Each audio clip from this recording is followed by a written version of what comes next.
Rhapsody of realities.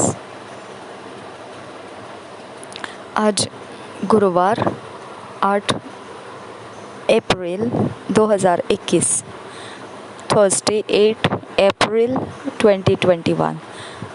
आज rhapsody of realities में pastor Chris ओयाखिलोमे द्वारा जो वचन हमको सिखाया जाता है वो इब्रानी 11 अध्याय के 1 वचन के आधार से विषय लिया गया है।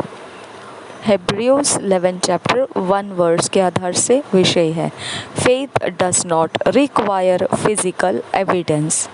विश्वास को ज़रूरी नहीं रहता है शारीरिक रूप से कोई प्रमाण दे। विश्वास के लिए ज़रूरी नहीं है कोई शारीरिक दृष्टि का प्रमाण हो।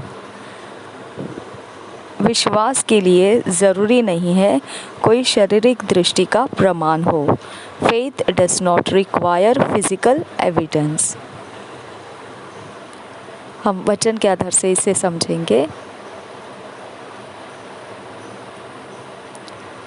Hebrews 11:1 Now faith is the substance of things hoped for, the evidence of things not seen.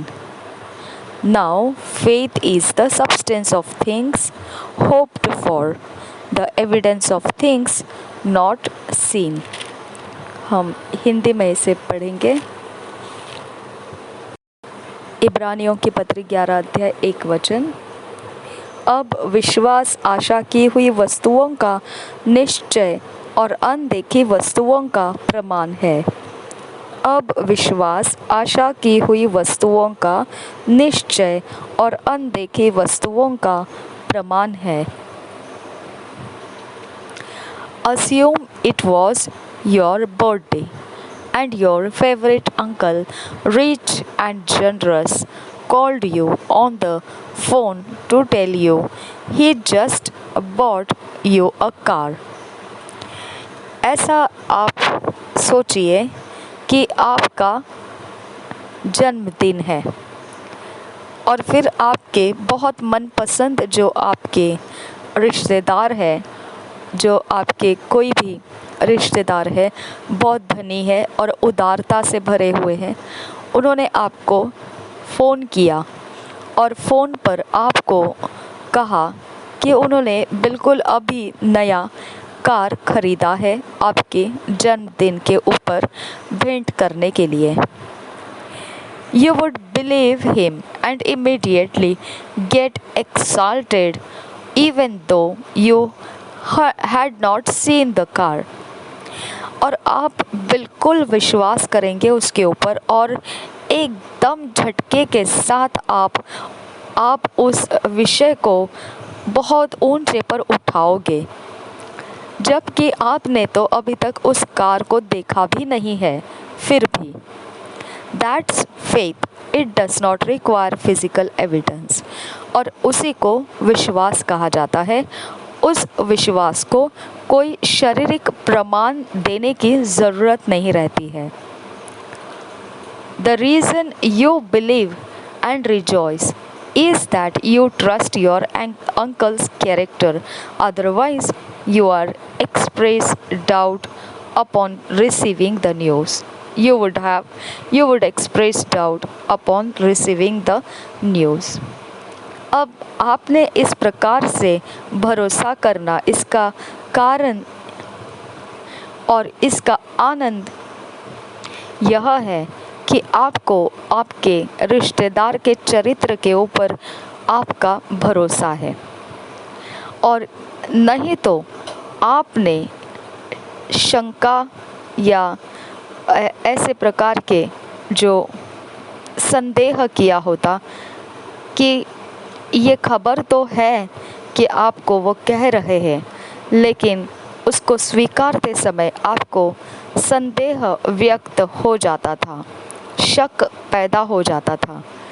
Similarly, when you think, talk and act based on the integrity of God's word, you are expressing faith and you are bound to have extraordinary results. समान तरीके से जब आप सोचते हो बोलते हो या काम करते हो परमेश्वर के वचन के ईमानदारी के ऊपर, तब आप विश्वास प्रकट कर रहे होते हैं और आप बंधे हुए रहते हैं उस विश्वास के आधार से आपको असाधारण नतीजे मिलने के लिए। Someone once lamented how God gave him a specific word about the healing, prosperity, and restoration, yet he claimed he didn't see evidence that the word came to pass in his life.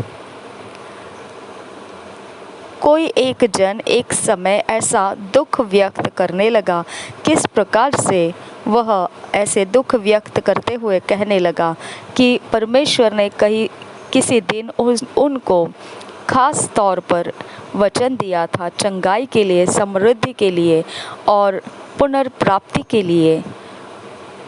उस वचनों को उस इंसान ने घोषणाएं भी की और फिर देखा कि कोई उसको उस वचन और घोषणाओं के अनुसार प्राप्त तो हुआ नहीं, जैसा वह वचन उसके ज़िंदगी में होना चाहिए था वैसा हुआ नहीं। His language actually manifested unbelief. उसकी भाषा सच में देखा जाए तो अविश्वास को जताती है। What other evidence is there concerning your blessings and triumphant life besides the word of God?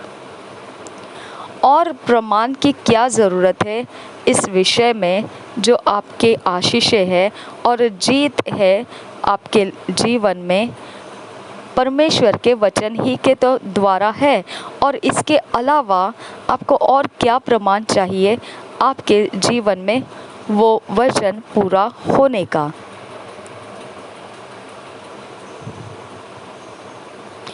Become fully persuaded by the word of God. पूर्ण रूप से परमेश्वर के वचन का पीछा कीजिए। Don't wait for any physical manifestation before you take what God says is yours.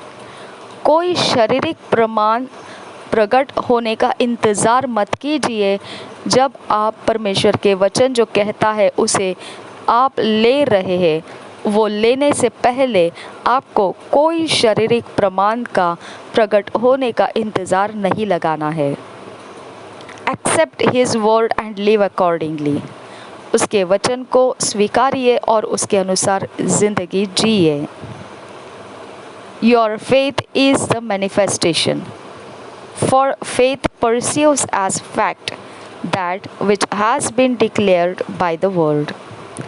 आपका विश्वास प्रकट करता है, क्योंकि विश्वास जाना जाता है एक सच्चाई के तरह जो वचन आपको घोषणा करके बता देता है उस सच्चाई को, और उसी से आपका विश्वास जाना जाता है, पहचाना जाता है, तो विश्वास प्रकट हो जाता है।